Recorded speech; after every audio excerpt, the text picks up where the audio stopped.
a good lifestyle for my family, but I'm not going to be a part of it. So, fortunate for me, January of 03, a gentleman by the name of Nathan Ricks walks into my motorcycle shop to buy some motorcycles.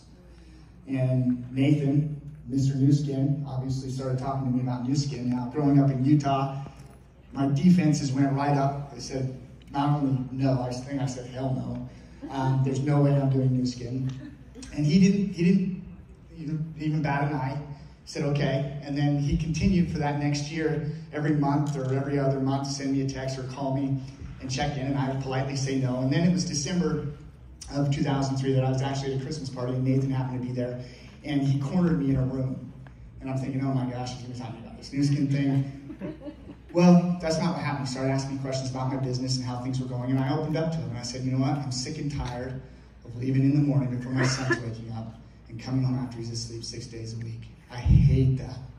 And on that seventh day, I'm there physically, but I'm really not there mentally, because I'm thinking about the week ahead or the week prior. And Nathan looks at me and he said, it's because you have no leverage in your life. Everything depends on you. If you don't show up for work, you don't get paid. And I said, leverage? What do you mean by leverage? He said, well, wouldn't it be nice if you could take 1% of 100 people's efforts rather than 100% of your own? And then I realized, wow, the people in my life that have the kind of wealth that I want, they do what they want. They have the freedom to be able to do what they want, when they want, with whoever they want to do it with. They were all in a leveraged situation. So my wheels started turning, but I just couldn't get over the, I kept thinking, what am I going to do? Go on a motorcycle ride with my buddies and come back and ask if they need lotion for their hands? I just couldn't figure out how I was going to make the transition. Well, December 13th, I was sitting in my motorcycle shop and I saw a pizza delivery guy out of the corner of my eye. And I thought to myself, you know what? I deliver pizzas. In fact, I would do anything as long as it was legal and ethical to be able to spend more time with my family. And that's when I hit me. I thought, this New Skin thing, I can physically see that it's working for others. Why not me? So I started my New Skin business. One of the first things Nathan, where's the clicker? Oops. All right. One of the first things Nathan did was he asked me, where do you want to be here? In fact, I'm going to ask all of you, where would you like to be? Exactly. So when he asked me that, he said, okay, we need to drive lines. Drive lines? What do you mean by driving lines? He said, well, I don't care about you. I care about who you know. And I thought, well, that's kind of weird. He doesn't care about me. I didn't really understand that until we started working the business. Now, I'm a visual learner, so I'm going to come down off stage. I'm going to have the audience participate a little bit here. So when Nathan sat me down, he said, okay, you started a business today. Who do you want on your dream team? Who do you want on your board of directors? I thought, okay, well, if it's a perfect world, I'd want Mark, I'd want Andy, and I started listing names. And he said, okay, put me in front of him. I was like, okay, well, sure, I can do that. Well, so who do you have in your life that you would want on your board of directors? Because driving lines, if you want your business to be around long-term, have the longevity to some of the businesses that you've seen, you need to drive lines. That solidifies your business. So driving lines is about finding walkers. So, remind me of your first name?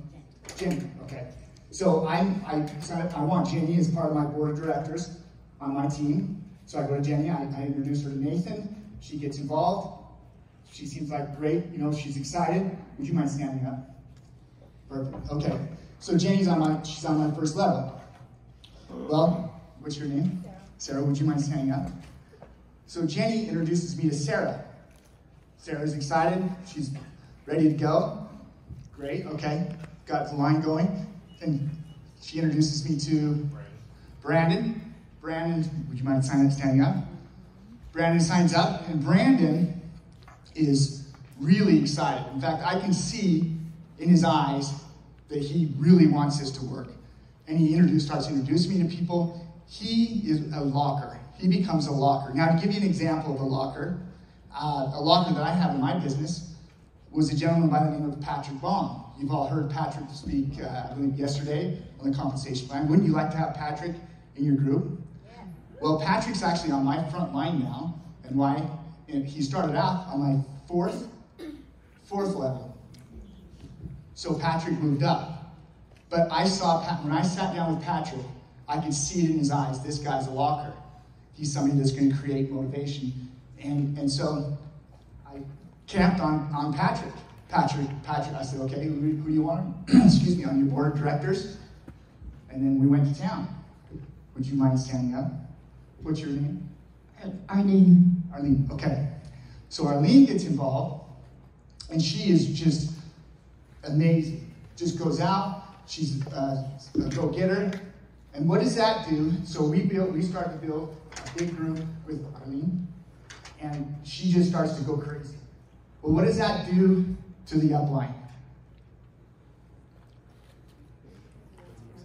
Gets them excited. The fear of loss is greater than the desire for gain. What does that mean? So the way the compensation plan is set up, so we get Jenny involved. She develops a line. This person becomes a locker down here, and that creates upline motivation. They don't want to miss out on what Arlene is doing, because if they don't get to work, they don't get paid. So that's driving lines. You find a locker, you camp on them, and you build their group with them. So you find the board of directors, and then go from there. Now, thank you. You can sit down. My favorite thing about this business is that you're in business for yourself, but not by yourself. You will get all you want in life if you help enough other people get what they want. And that is so true. And our compensation plan is set up for that. If you help others, you will get what you want. And by creating upline motivation, you'll get people motivated. They'll want to. Some people stop doing the business. What happens if?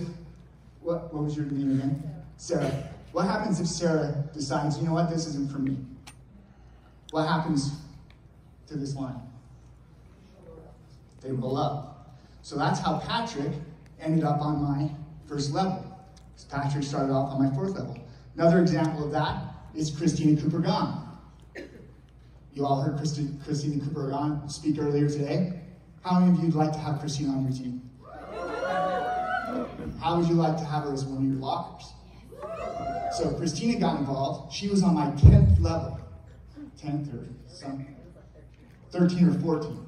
Way down there. But I was introduced to Christina, and I could tell she had the fire. She had the drive. She had the personality. She had the energy. So what did I do? Got together with Christina, and we went with your board of directors, and then we went to town from there. So find your lockers. And by finding your lockers, you create that upline motivation, and your team will go from just a linear to expand. And I can guarantee you that if you drive lines, find those lockers, your business will be long-term, and you'll have the longevity that you want. Thank you.